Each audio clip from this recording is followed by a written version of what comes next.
So this morning, we will continue our focus on the Holy Spirit. So sana po ay handa po tayo sa anumang pangungusap po ng Panginoon sa atin. And while we will have more teaching, okay, than message, ay sana po ay maging pagpapala po sa atin ang pag-aaral na ito.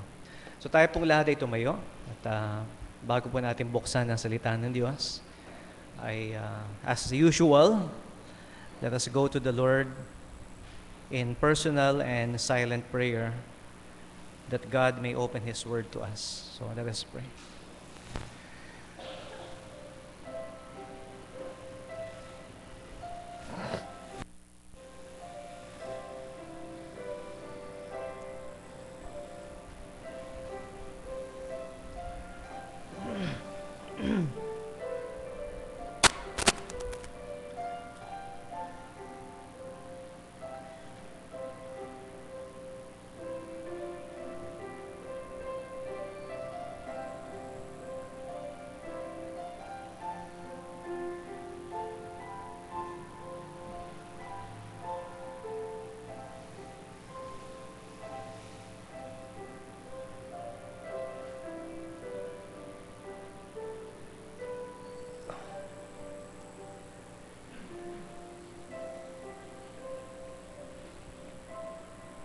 Amen. Buksan po natin ang ating mga Biblia sa John, Gospel of John. John chapter 14.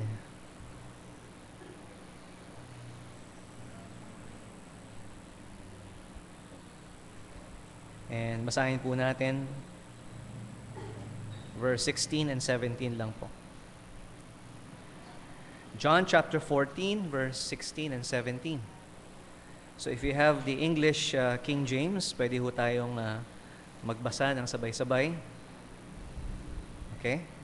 John chapter 14, verse 16 and 17. Ready, begin. And I will pray the Father, and He shall give you another Comforter, that He may abide with you forever. Even the Spirit of truth, whom the world cannot receive, because it seeth Him not, neither knoweth Him, but ye know Him, for He dwelleth in you, and shall be in you. May the Lord bless His word. You may take your seats. So binasa po natin ang pangako ni Jesus sa atin. Our Lord promised to send us a comforter. At sinabi po rito that another comforter, ibig sabihin po na ang ating Panginoong Jesus is also a comforter, pero the Holy Spirit is also a comforter of the same kind, na ang tawag po sa Kanya, Spirit of Truth. Ang sinasabi po rito, the world cannot receive Him because it seeth Him not. Alam niyo, maraming mga bagay po that this world hindi ho nila tinatanggap. Simply because hindi nila makita, hindi nila marinig, hindi nila mahawakan. And therefore, hindi ho nila kinikilala yung Spirit, okay, yung Holy Spirit. But notice ko ano pong sabi rito ng ating Panginoong Hesus. Okay? But ye know Him. Okay? Kilala niyo siya. For He dwelleth in you and shall be in you. So ipapadala niya yung banal na Espiritu, but sinasabi sa kanila po, He's in you. Okay? And He shall be in you. So parang doble-doble yata yun. He's in you, pero ipapadala ko po siya sa inyo so that He shall be in you. So nabanggit po natin noong nakaraang linggo, that the Holy Spirit is God, and that He is also a person. Now, dahil siya po ay Diyos, and the third person of the Godhead, or we call the Trinity. Okay, the Holy Spirit, we could say, and that He is, Okay? Talagang siya po, ang pinakadakilang kapangyarihan dito sa mundong ito. He is the greatest power on this earth. Okay, amen? Can you believe that? Siya po ang pinakamakapangyarihang kapangyarihan. Okay? Greatest power on this earth. And yet that power that is given to us, is not overwhelming. Pansin niyo po, in us. At yun po ang sabi ni John, sa kanya pong sulat, greater is He that is in you than he that is in the world. At sino ho ba ang nasa world? Nasa daigdig? So, ang dyablo. So, mas makapangyarihan yung banal na spirito na nasa atin kaysa sa kanya na nasa sanlibutan. But you know what? This power is not overwhelming to us. Because like I've said, He is a person. And in fact, He is even described as a comforter. Okay? So, tagapag-aliw po sa atin. Sa ating mga problema, sa ating mga kalungkutan. That's what the Holy Spirit is to us.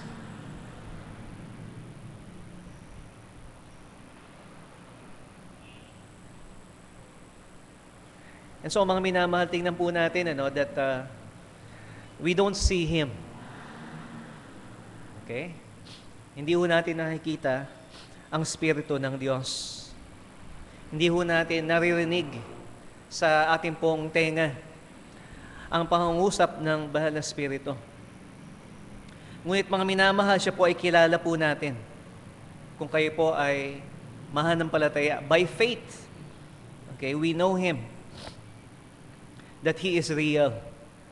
As real as you and me. At meron po mga bagay sa mundong ito that the eye cannot see because they are hidden. But just because we cannot see them doesn't mean they do not exist. Okay? So, hindi ko pwedeng sabihin na wala kang brain kasi hindi ko nakikita yung brain mo. So, mayroon tayong mga parts na alam natin may puso ako eh. Okay? Kasi buhay pa ako. Alam ko meron akong, I have certain parts in my body, because if not, I would not be alive. And so, mga minamahal, there are things that are hidden, from man's eyes that we know that are there, although they are hidden. Meron din po mga bagay, na hindi natin nakikita because we are blind. We are incapable of seeing them. We are unable to detect them. And on the physical level, that is true. Okay? Meron tayong mga bagay na hindi po nakikita sa hangin. Okay? Napakaraming bagay po sa hangin. Okay? Na andyan po na hindi natin nakikita. From, germs, virus, okay? Signal ng cellphone, okay? Microwave. Some are safe, some are, malignant. Okay? But that's on the physical level. So, hindi natin kayang makita o ma-detect yung mga bagay na yan. But we know that they are there. However, iba po, mga minamahal, ibang level po ang pagkilala po natin sa Banal na Espiritu. Because in order to discern the Holy Spirit, one must have the Holy Spirit. One must be spiritual himself. At kadalasan po, mga minamahal, yun po ang problema. Okay? It's not because, God is not doing anything. But hindi ho natin na nalalaman ang Banal na Espiritu dahil hindi natin masyadong binibigyan ng pagpapahalaga ang gawain ng Banal na Espiritu po sa atin. Why? Because we are not, we are not impressed. We are not impressed. So iniisip natin, kung ang Diyos ay gagawa ng isang, dakilang bagay, He has to do it, in a most impressive way. Okay? Pero kung pag-aaralan po natin ang banal na kasulatan, at kung pag-aaralan po natin yung mga gawa ng Diyos, the miracles that God performed in the Old Testament, okay, and in the Gospels, and even in the early church, okay, makikita po natin, that the history of miracles is a little more than 100 years. Okay, kumpara po sa ilang libong taon na ang Diyos ay gumagawa sa mundo pong ito. And so, what I'm saying is that hindi ho natin pinapahalagan yung ginagawa ng Holy Spirit sa panahon po natin ngayon sa ating buhay. Hindi natin nadarama, meron ba talagang Holy Spirit? Because He is working in our lives, but He is not impressed. At alam niyo po, God works in less obvious, unassuming ways. He does not call attention to Himself, and He does not need to impress you and me. Okay? Ang Diyos po ay hindi nandyan para tayo po ay, to impress us, para maniwala tayo sa Kanya. In fact, kung pag-aaralan niyo po, nung ang ating Panginoong Hesus ay gumawa ng mga himala, okay? Ginawa lang po niya. Minsan hindi nga alam ng mga tao na, di ba? Saan ba galing yung tinapay? Okay? Nung pinadami niya po yung inumin, okay, hindi po siya, sige okay? Panoorin niyo itong gagawin ko. Gagawin kong itong tubig na ito, okay? Okay, lights please, okay? At wala hong kidlat, wala hong kulog. He just did it. Okay? The first miracle. And most of the miracles na ginagawa po ng ating Panginoong Hesus, is simply there, and it is not meant to, to impress people. In fact, sometimes, yung ginagawa po ng Diyos sa buhay natin is the opposite of what we expect. So, hindi nila akalain na ito pong lalaking ito na anak ng karpintero. Siya ba ang magiging tagapagligtas po natin? So, it even goes beyond, our expectation. So, mas lalo na po, mga minamahal, mahasay po natin sa gawain po ng Banal na Espiritu. Siya po ang pinakadakilang kapangyarihan dito po sa lupa, pero siya po ay gumagawa sa ating buhay, I would say, in mysterious ways, and in ways po, mga minamahal, hindi po natin aakalain. Pero alam natin na andyan po ang Banal na Espiritu sa pamagitan po because of we see His works. We see the effects of what God does in our life. Tulad po na nakikita natin yung kortina na gumagalaw, alam natin na merong hangin. And so kung sa ating buhay po ay merong mga bagay na nangyayari, na ito po ay gawa ng Diyos, at ito po ay gawa ng Banal na Espiritu. So this morning, we'll just look at two things, very important things. Mga bagay po na parang, ganun pala yun, hindi natin napapansin, pero masyado pong importante at masyadong mahalaga, dahil ang involved po rito, mga minamahal, ang ginawa po ng ating Panginoon Diyos na Kanya pong Espiritu, ay meron pong kaugnayan sa ating pong kaligtasan. Okay, so I think we should appreciate that.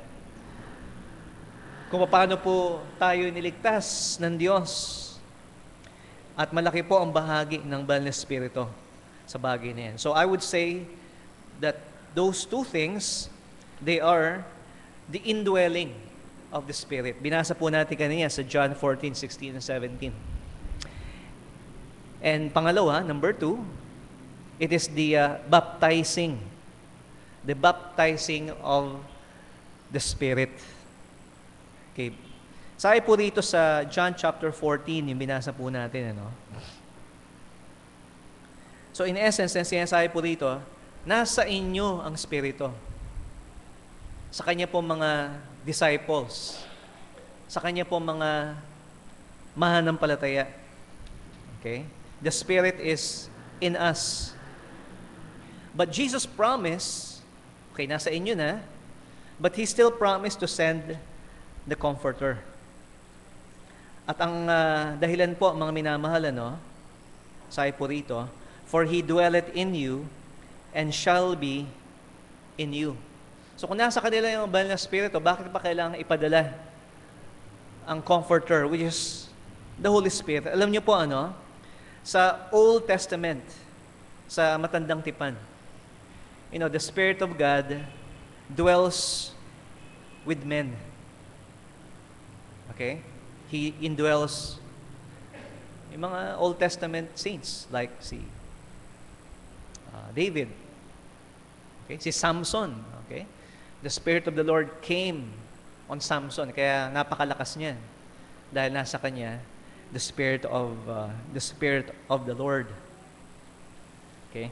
Pero alam niyo po, mga minamahal, hindi lang po mga believers. Okay, the Spirit of God can also come upon or indwell unbelievers. Okay? So, wag niyo sa akin tanong, hindi ko pa masyado napag-isipan yan. Paano yun? Hindi nga sila sumasampalataya kay Yahweh. How could the Lord indwell them? Well, it's a fact. Okay? Tulad po ni Balaam. Balaam was not a believer. Okay? Pero siya po ay ginamit ng Panginoon to bring about a true prophecy. Yung si Balaam po, yung nakipag-usap sa donkey. Nagulat siya, yung donkey nagsalita sa kanya. So that's Balaam. He's not a true prophet. And yet, the Spirit of God came upon him. How about si Saul? Si Saul po, mga minamahal, ay, maaring hindi po siya tunay na mananampalataya, but the Holy Spirit came upon him. Now, ang pagkakaiba po with the Old Testament and with the New Testament is this. Okay, umaalis po, hindi ho permanent ang Spirit of God. Okay? So alam po natin yan kasi ang prayer ni David sa Psalm 51, "Take not thy Holy Spirit away from me." So, yun po isang bagay, mga minamahal, na makikita po natin na pagkakaiba with the indwelling, yung pananahan po ng banal na Espiritu sa mga tao. It's not permanent. Okay? Iniiwan din po sila. Umaalis din po. But in the New Testament, okay, in the New Testament, the Holy Spirit dwells on believers, mga mananampalataya. Okay? And you know what? He's there forever. Okay? He will never leave, hanggang kamatayan, kasama po natin ang banal na Espiritu. And that is wonderful. Because that is God's gift to us. Okay, regalo po yan ng Panginoon Diyos. Hindi po tayo po'y mabait, hindi po dahil tayo po'y karapat-dapat, but because of our faith in Jesus Christ, He gave to all believers indiscriminately all of the Holy Spirit. And you know what? Even carnal believers. Okay? Kung pag-aaralan niyo po sa 1 Corinthians, marami po silang mga problema doon. Okay? Even, immorality, they were suing each other in court, and yet, sabi po sa kanila, you have the Holy Spirit. So, sa kabila po ng lahat ng maging problema po natin, bilang mga mananampalataya, He will not leave you, nor forsake you. Although, minsan, parang wala. Parang hindi ho natin nadarama ang presensya ng Banal na Espiritu. So, this indwelling, yung pananahan po ng Banal na Espiritu po sa atin, have its consequences. Ano pong ginagawa nito sa atin? Na ang Banal na Espiritu ay nakatira sa atin. Ano pong ibig sabihin nun? Unang-una po sa lahat, we are His. Romans chapter 8. So we'll be looking at other verses, maliban sa John 14. And here's Romans chapter 8, verse 9.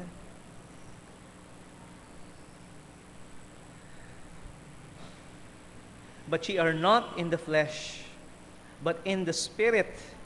If so be that the Spirit of God dwell in you.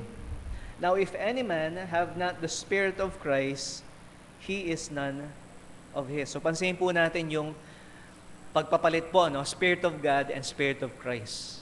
So nagkakaisa po yan. Pero pansin niyo po, mga minamahal, that if you don't have the Spirit of God or Spirit of Christ, you don't belong to Jesus Christ. You don't belong to God. Hindi ka sa Kanya.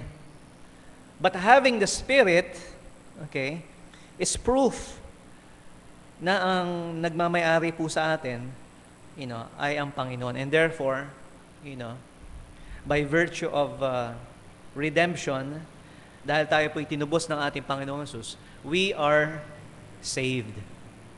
Okay? So, hindi ko napapataasin ng kamay kung sino po dito ng saved. Okay? But you are saved. Okay? Because you have the Holy Spirit. And the Holy Spirit indwells in us. Now, pansin po natin that He also refers to believers as temple. 1 Corinthians 3:16.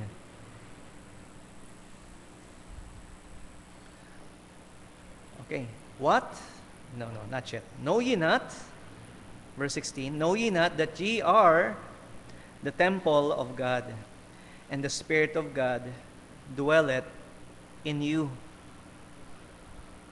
Okay, so that's interesting because how many of us, regard ourselves in this way, na tayo po ay templo ng Diyos.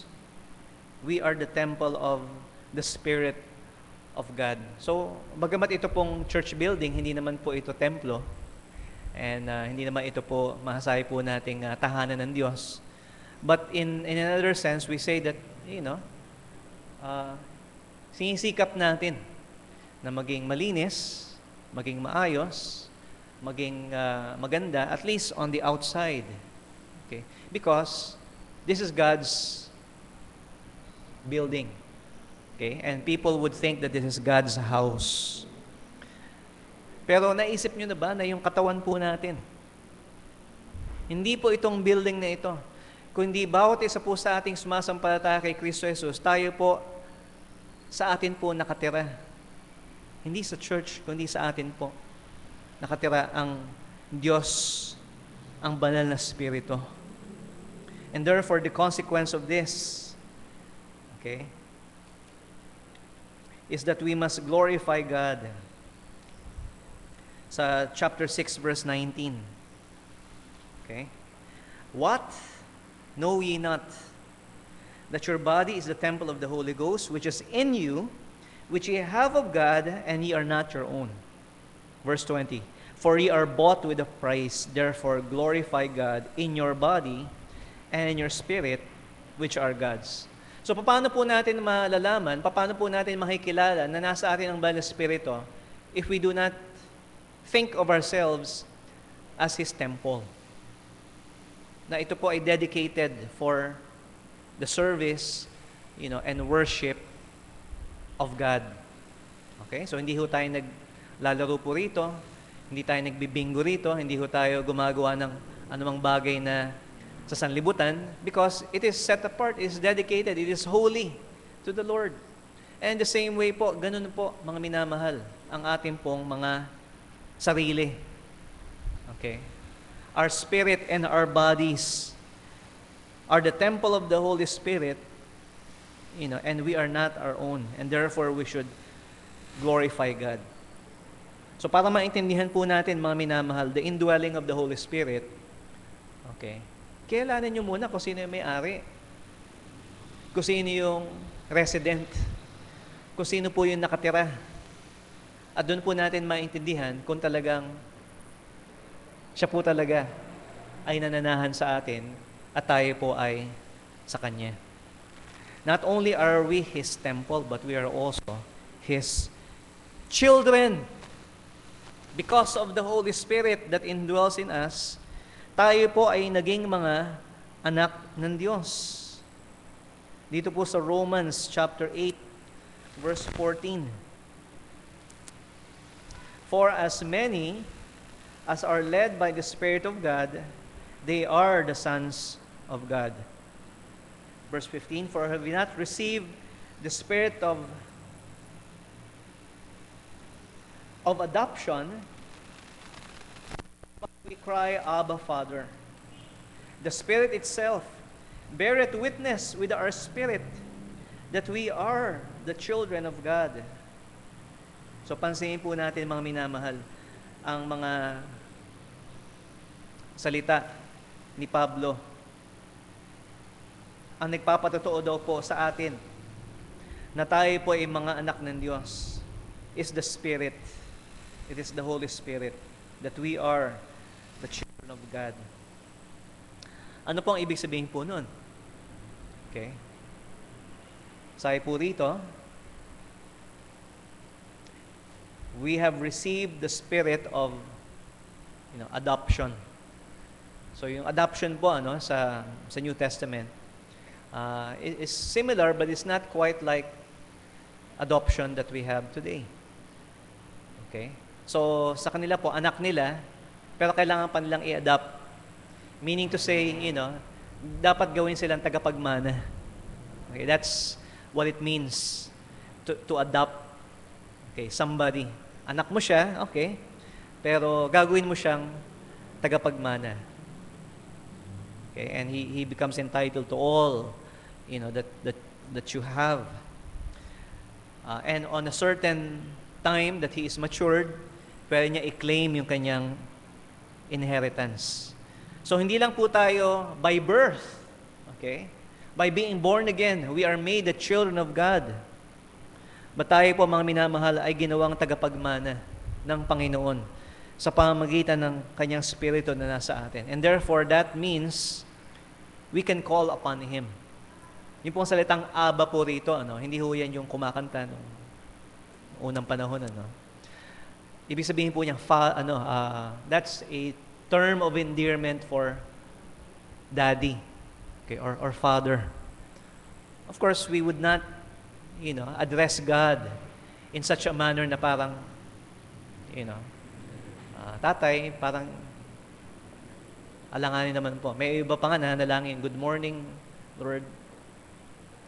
Sa Panginoon, wala namang morning saka evening because He is eternal. So, I would say po, that in our hearts, okay, pwede ho tayong mag-approach sa Panginoon, pwede po tayong lumapit sa Kanya by prayer, at kahit hindi natin masabi.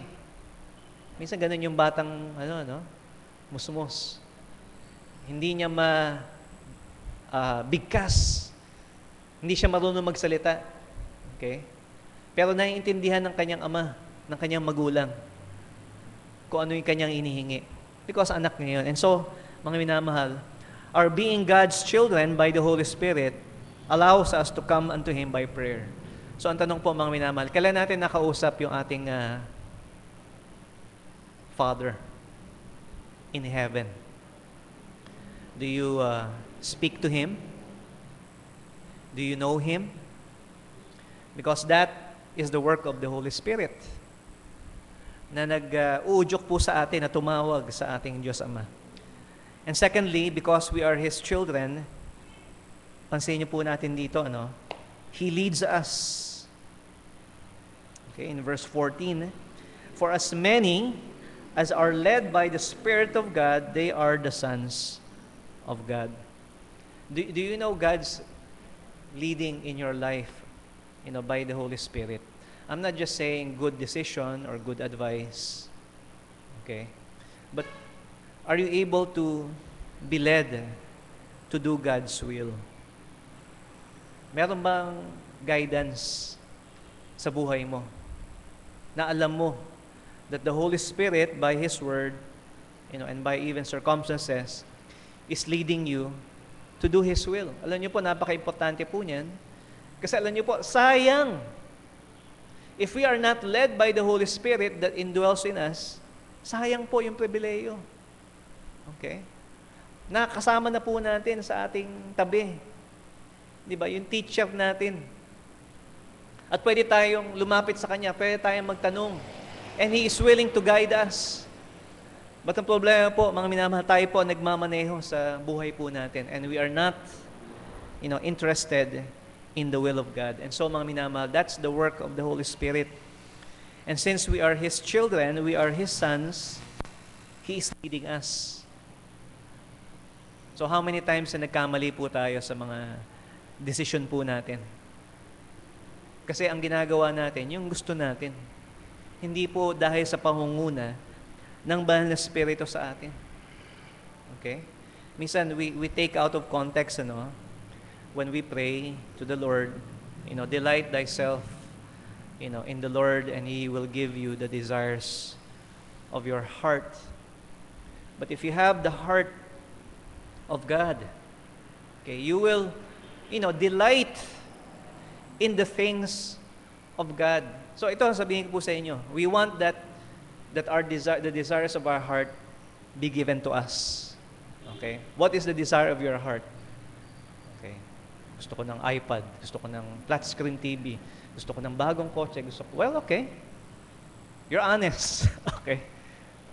That's the desire of your heart. Okay. Pero ang tanong ko pa are we delighting ourselves, in the Lord? I mean, for example, right now, okay, is this a privilege or a burden para po sa atin? Is there something else that we would much rather be doing ngayon pong umagang ito? Not just because this is our obligation or that it is a requirement for us. And I tell you, it's not. Okay?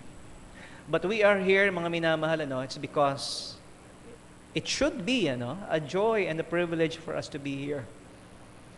And paano po natin masasabi that we are not delighting ourselves in the Lord? Well, if you're doing the things of God, and to you it's, I have to do this. Okay? It's my obligation. It's my responsibility. Then, mga minamahal, we should learn, to do the things of God. And so we delight in them. And guess what? Okay? And guess what? If you delight in the things of the Lord, okay, then what is the desire of your heart?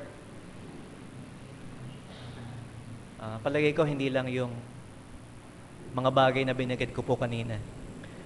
Then the greatest desire of our hearts, are the things that give us pleasure and enjoyment in God. So in other words, if you delight yourself in the Lord, binigay na sa iyo ng Panginoon yung desire ng puso mo.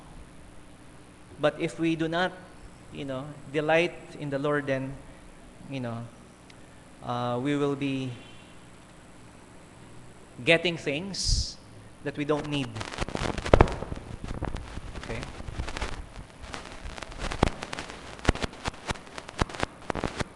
Okay, meron bang espiritu dyan? Okay? Are we okay, brother? Okay, so that's the indwelling of the Holy Spirit. And you know what? Ang pinakadakilang regalo sa atin ng Panginoon is the Holy Spirit. Ang problema, how often do we commune with Him? How often do we delight that He is our comforter and our guide? And secondly, baptism of the Spirit. Okay, so ito pong dalawang bagay nito, indwelling and baptism, is very important dahil ito po ay merong kaugnayan sa ating kaligtasan. That's why we know we are saved, because we have the Holy Spirit dwelling with us, and we are baptized by the Holy Spirit. At I'm going to warn you right now, the baptism of the Spirit is the most misunderstood and confused doctrine about the Holy Spirit. Okay, so we will continue that next week, pero for now, okay,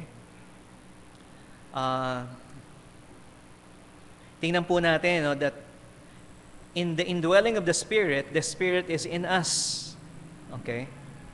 But in the baptism of the Spirit, we are. Okay, we are in the Spirit. Okay. Tayo po ay nasa, for want of other description, nasa loob po tayo ng banal na Espiritu. When you are baptized, you are immersed under water. At masasabi po natin, we are in the water. At ganoon din po ang mga minamahal. When we are baptized in the Spirit, we are in the Spirit. Now, ito po mga minamahal, meron pong dalawang bagay na dapat po natin tingnan. Okay? So, ako ba'y baptized na ng Holy Spirit? Okay? That's a good question. Because someday, maybe somebody will ask you, like our charismatic friends, they would say, siguro hindi ka pa baptized by the Holy Spirit, and they would like to, do something to you so that you'll be administered this baptism of the Spirit. But first, collectively, okay, tayong lahat po, lahat ng mga mananampalataya, that is what is involved in being baptized into the Holy Spirit. And secondly, individually. Now, first thing po natin, yung sama-sama po tayo, collectively. In 1 Corinthians chapter 12, so I said, you will need your Bible because marami tayong mga verses na babasahin. And here it's chapter 12, 1 Corinthians, verse 12 to 13. Sabi po dito, for as the body is one, and hath many members, and all the members of that one body, being many, are one body, so also is Christ. For by one Spirit are we all baptized into one body, whether ye be Jews or Gentiles, whether ye be bond or free, and have been all made to drink into one Spirit. So sinasabi po rito ni Pablo, that we are baptized into one body. Ano po yung one body? Ano po yung iisang katawan? That's the body of Christ. Okay? The body of Christ is the church. Okay? Christ is the head of the church, at yung katawan po niya is the body of Christ. At kailan po ito nagsimula? So, very important po ito, Don't miss this. Because ang church po, merong specific time na nag-umpisa. Ito po yung nag-umpisa on the day of Pentecost in Acts chapter 2. At sa araw pong yun, that's about 50 days after the resurrection, tinupad po ni Jesus yung kanyang pangako na ibibigay yung Holy Spirit. At doon po nagsimula, doon po nabuo, doon po nagkaroon ng body of Christ or the church. Nang problema po mga minamahal, if we don't believe that. Okay? Kung isipin mo na ang church ay nagsimula kay Abraham, okay, medyo maho-confuse ka. If you think the church is Israel, okay, then you will have some misunderstanding. Okay? Dahil ang church po ay wala sa Old Testament. It's a mystery. Okay? Hindi po ito nahayag. Sa pamamagitan po ng pagtuturo ni Pablo, hinayag niya na meron pong isang bagong tao. At yan po, mga minamahal, hindi po ito Hudyo, hindi po ito mga Hentil. These are the body of Christ. This is the church. So balikan po natin yung sa Acts chapter 2. Ano po ba ang nangyari? Okay? Doon sa Acts chapter 2. And by the way, okay, hindi natin maintindihan yung baptism of the Holy Spirit kung iniisip po natin na yung water baptism is the same as being baptized of the Holy Spirit. So kung may tatanungin ka, kailan ka naligtas? Kailan mo tinanggap ang banal na Espiritu? Nung nabaptize ako, nung sanggol ako, o nung naging member ako ng church. No, that's different. Okay, so having said that, tingnan po natin, kailan ba nangyari ito pong baptism of the Holy Spirit? Ito po yung nangyari sa Book of Acts 4 times lamang. Okay? So, hindi ho tayo nagbabaptize dito in the Spirit. Okay? Because ito po, mga minamahal, ay, in a sense, collectively, nangyari na po. In Acts chapter 2, kung saan po makikita po natin, we'll just summarize what it says there. That's the day of Pentecost. Ang mga Hudyo po, galing sa iba't ibang lugar sa mundo ay pumunta sa Jerusalem at nasaksihan po nila yung pagbaba ng banal na Espiritu. May malakas na hangin, parang may dila ng apoy yung mga apostles. At ang nangyari po, no, they spoke in, if we could say siguro, spoke in tongues. Pero ang himala po doon, mga minamahal, naintindihan nila, naunawaan nila. Hindi naman sila taga Greece. Okay? Pero nung nagsalita po si Peter, naintindihan ng bawat isa kung ano yung language na sinasabi nila. Okay? So kung meron Chinese dito, merong Italian, hindi man ako marunong nun. Okay? If I will speak in tongues in the same way that Peter did, pag ako po'y nangaral, ang naririnig nila yung language nila. Okay? So that is what happened in the day of Pentecost. That's the kind of tongues that we witnessed there. Naintindihan po nila. Okay? Hindi naman, ito yung mga these are Galileans. Pero nagtataka sila, bakit naintindihan natin yung salita nila? And so it's more of a miracle of healing. At doon po ay binigay sa kanila ang banal na Espiritu. Pangalawa po, mga minamahal, we will see that sa Acts chapter 8. At ito po ay ang mga Samaritano. Now, sino po ba ang mga Samaritano? So sa Acts chapter 2, those who were baptized of the Holy Spirit were Jews, mga taga-Israel. Pero dito po sa Acts chapter 8, okay, at si Peter pumunta po rito dahil yung isa pong alagad si Philip ay nangaral po siya dito. At si Peter ay pumunta dito po sa Samaria, and these Samaritans were baptized by the Holy Spirit. And they spoke also, in tongues. Okay? So ano po ang nangyari po dyan? So makikita po natin, si Simon po muli, si Peter, ang ginamit ng Diyos. At ito po mga Samaritans, who are, by the way, they are half-breed. They are half Jew, and half, Assyrian or Babylonian or something else. Pero hindi ho sila pure na mga Hudyo. At dahil po rito, mga minamahal, ang mga Samaritano at mga Hudyo, hindi ho sila friends. Okay? Hindi ho sila pwedeng magsalubong. Nag-iiwasan po yan. Pero sumampalataya din sila kay Kristo. And so sila po ay bahagi rin ng katawan ni Kristo. And so, kailangan po, para maintindihan nila na, sige, kalimutan nyo na yung away ninyo ng mga Hudyo at saka mga Samaritans, you're already one body in Christ. And so, God also gave them the baptism of the Holy Spirit. So, pinapahiwatig po dito ng Diyos na magkasundo na kayo, magkasama na kayo kasi iisang katawan lang kayo kay Kristo. Na pangatlong beses po na nangyari po ito sa Acts chapter 10 are among the Gentiles. So yung mga Gentiles po, 100% walang dugong Hudyo. Okay? That's us. Okay, mali-mali lang kung meron po ritong ilang percent ng pagiging Israelites. Okay? But the Gentiles is represented by a Roman na ang pangalan po ay si Cornelius. At ito po si Cornelius ay nananalangin sa Panginoon Diyos at nagpakita po ng pangitain ng Diyos sa kanya at sinasabi sa kanya, ipatawag mo si Simon Peter.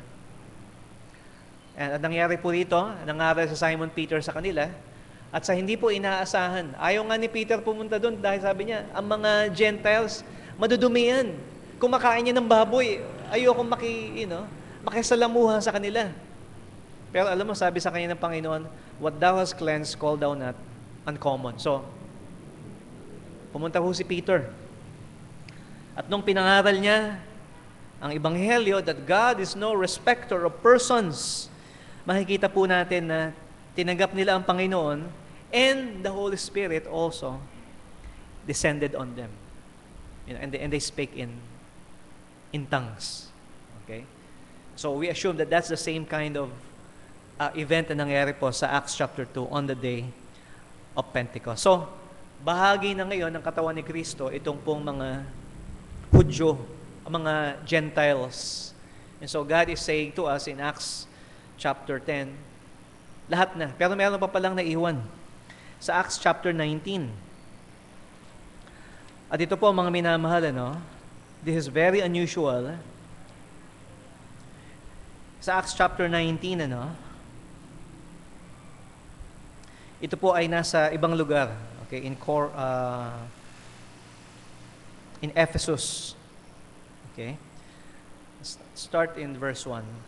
And it came to pass, while Apollos was at Corinth, Paul, having passed through the upper coast of Ephesus, finding certain disciples, and said unto them, Have ye received the Holy Ghost, since ye believe?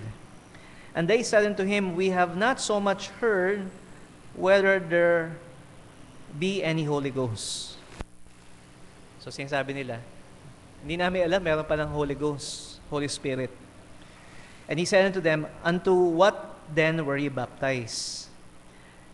And they said, Unto John's baptism. Ito po yung si John the Baptist, na bago po dumating ang Panginoon, siya po ay nangangaral, siya po ay nagbabautismo. And these are disciples. These 12 men are disciples of John the Baptist. Then said Paul, John verily baptized with the baptism of repentance, saying unto the people that they should believe on him which should come after him, that is, on Jesus and Christ Jesus. And when they heard this, they were baptized in the name of Jesus. And when Paul had laid his hands upon them, the Holy Ghost came upon them, and they spake with tongues and prophesied. And all the men were about 12. So, yun nangyari po sa Pentecost, yun nangyari po sa Samaria, yun nangyari po kay Cornelius, happened to them also. Why? Because these are, parang sila po ay naiwan sila. Kumbaga sa time machine, hindi nila alam na andyan na pala yung Messiah, dumating na. Okay? Pinakilala na pala ni John the Baptist, the Lamb of God. Because they were away in another place. And so, nung sinabi po nila na sila pa yung nabautismohan ni John, they have no idea about the Holy Spirit. Although John did speak about the Holy Spirit. And they had no idea who was the Messiah. So, tinanggap nila, sumampalataya po sila kay Jesus bilang kanilang Messiah, bilang kanilang tagapagligtas. And then what happened? They were baptized with the Holy Spirit. So sila po, mga minamahal, they are like Old Testament people. Okay? Na namumuhay pa sa New Testament.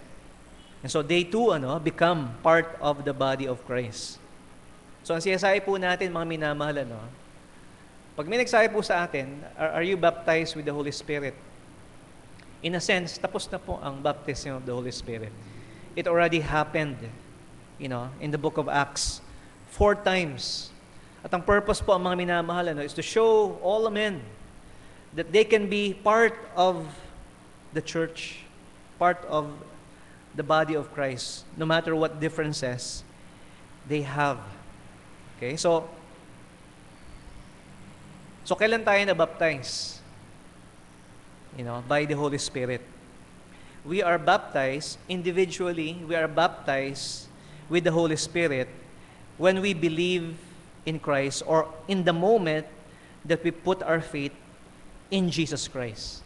So, nung araw po, mga minamahal, na sumampalataya tayo sa Panginoon, hindi lamang natin tinanggap ang banal na Espiritu na nanahan po sa atin, but at that time, we were also baptized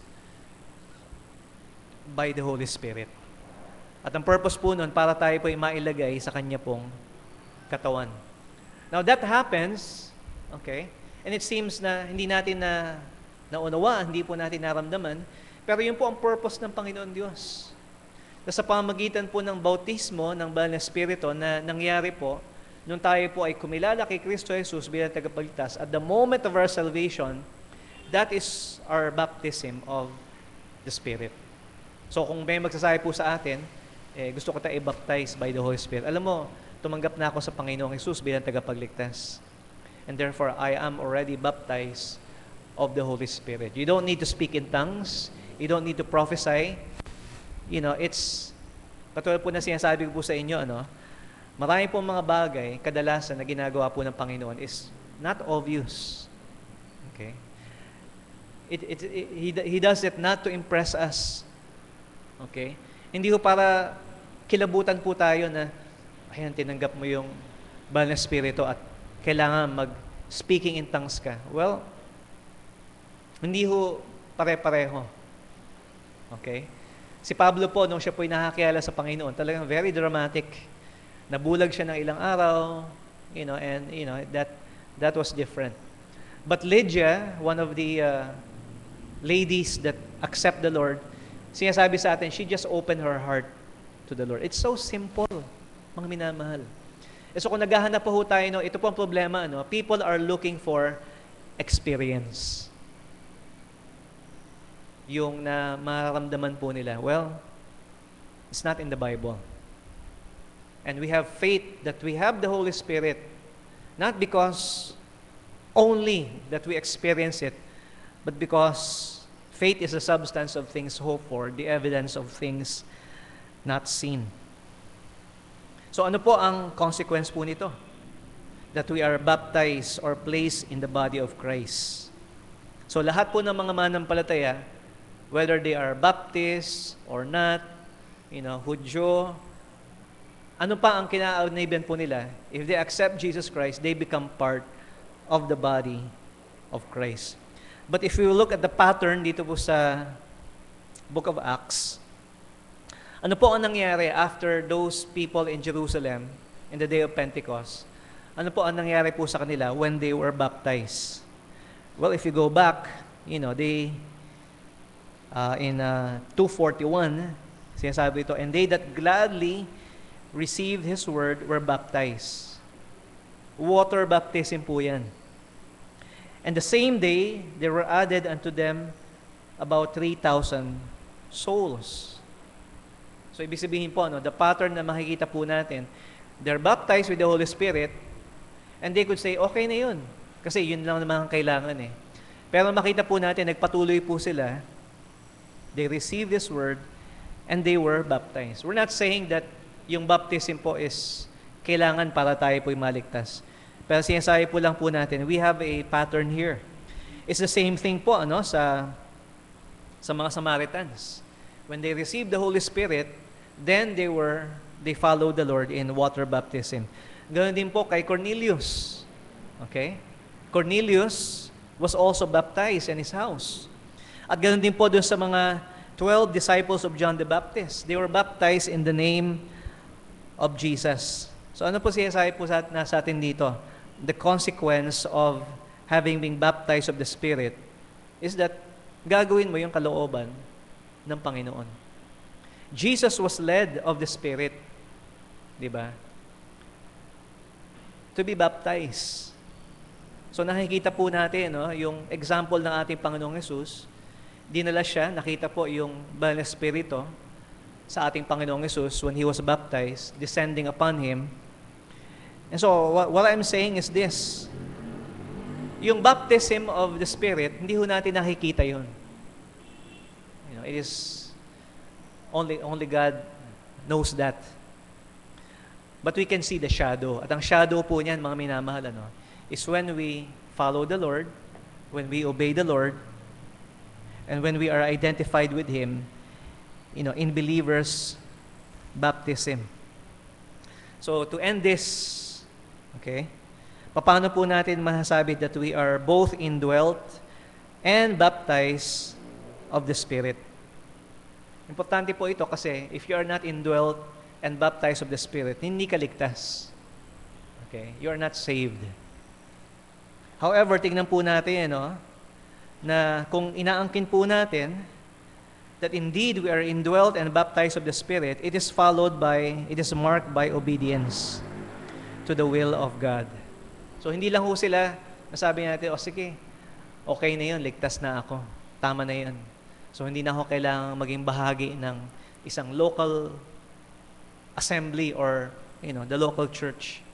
Kasi importante lang naman, bahagi ako ng spiritual na katawan ni Kristo. So, hindi ho natin inaalis yung kahalagahan ng church when we say that all of us are baptized by the Holy Spirit. Because kung sasabihin po natin, sapat na yun, then kulang po yung sinasabi po natin.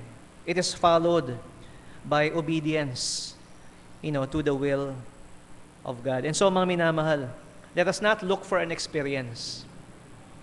We'll talk about that next week, and maybe some of that tonight, pero do you have the Holy Spirit? Is He the one guiding you? Or do you just do what you want? May mga kasama po tayo, wala po rito. Were they led by the Holy Spirit to do otherwise? So, ang sinasabi ko lang po sa inyo, hindi natin nakikita ang Holy Spirit, pero nakikita po natin yung pagkilos niya sa ating lahat. So, tayo po yung manalangin. Let's pray. Our loving Father, thank you for teaching us. And Lord, it's very important that we understand this doctrine.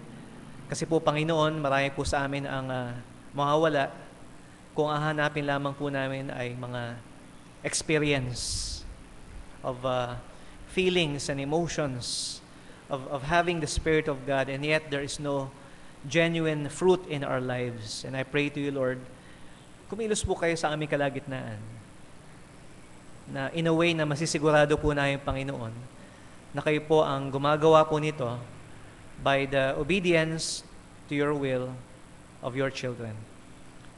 In Jesus' name.